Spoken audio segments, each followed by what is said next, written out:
Sunderland against Arsenal. It finished 2-2 in the end. Let's speak to Stephen Dalton and Jamie Kent, who join us both now. Stephen, I'm going to start with you. What did that game feel like to watch? Do you feel at 2-2 a good result in the end for you guys? It's a tremendous result. No one's put 2 goals past Arsenal all season in any competition, so that's got to be a fantastic result for us.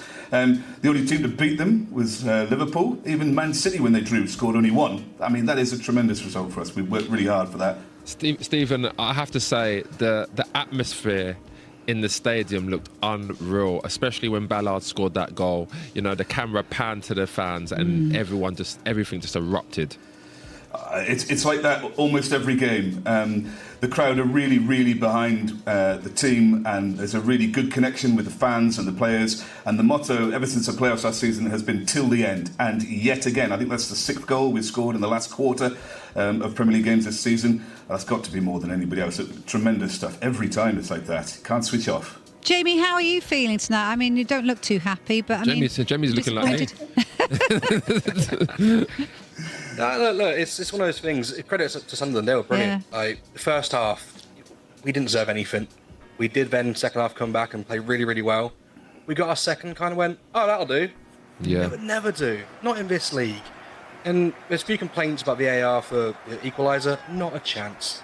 Not a chance. Get over it. It's a great finish. It's, for me, weak from Gabriel. Should be stronger.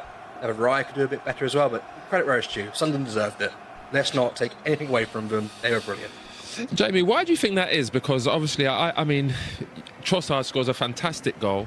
You know, everyone's buzzing, everyone's jubilant. Like you said there, it wasn't a great performance, but that's because of how well Sunderland played. They stuck to their game plan. But it's results like this that have cost Arsenal in the past. 100%. And look, we had chances as well. We had hit the bar with Mendy. As he had a few volleys that were saved. Right at the end, it was a great save from the goalkeeper. And then Dan Ballard, my word, what a block. That was cliche Terry Butcher style defending, just get anything in the way. And he's done so well. And he's so good today, Dan Ballard. And those are the sort of points that keep Sunderland up and will also keep Arsenal wondering, was that the game? But look, it's a long way to go. And on paper, it's not that bad. It's a tough place to go. They beat Chelsea 2 weeks ago at Stamford Bridge. It's going to be a tough place. And tomorrow, with Liverpool playing City, if that's a draw as well, we're as we were. So it's not be all and end all so far. Stephen, I want you to have a right to reply there because you were chuckling there at the, staying up. I mean, you've got to be. What are your aims for this season? Stephen wants Champions League football. Yeah. Of course I do. Why not? The last time Arsenal and Sunderland contested a fixture when both of them were in the top 4 was 1935, and the England captain played for us then. So I think, why not? You know, the only people to beat Arsenal are the champions. They're looking like the runaway leaders of the division, and we have given them undoubtedly the toughest game of the season out there today. They were really good for the 25 minutes after half-time. They were amazing. And then I think your man's right. They sat off a bit and tried to take that 2-1, and that fatal. Stephen, this is very much like Forest last season, the way they started and continued and stayed in them European places. No.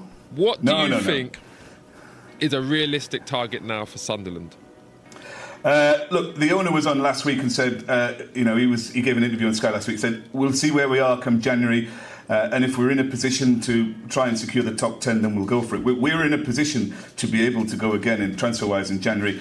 And I think we're better than Forest. Under Nuno, they played very tight, they played a long ball. I see why you make that comparison, but we've been really, really flexible with our formation. And Labrie there, towards the end when we're behind, he takes off all 3 of his front line and brings on 3 attackers. And then when Arsenal make a defensive substitution, he brings on a 4th attacker. That's not like Forest. That's really going for it. And I think that deserves that draw today. Yeah, fair play. Yeah, did you feel that Arteta could have done more on the touchline? Because it felt like Regis Labrie really does do that tactical in-game play, doesn't he?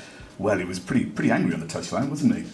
Jamie, what do you think? To be fair to look, squad-wise, we've got a great squad. We've got no injuries going forward. So we had a lot of defenders on the bench. So if we got a third, we might have saw maybe a back 6. But in attack, we had Wanyeri. That's really all we might have saw. Maybe Dalman.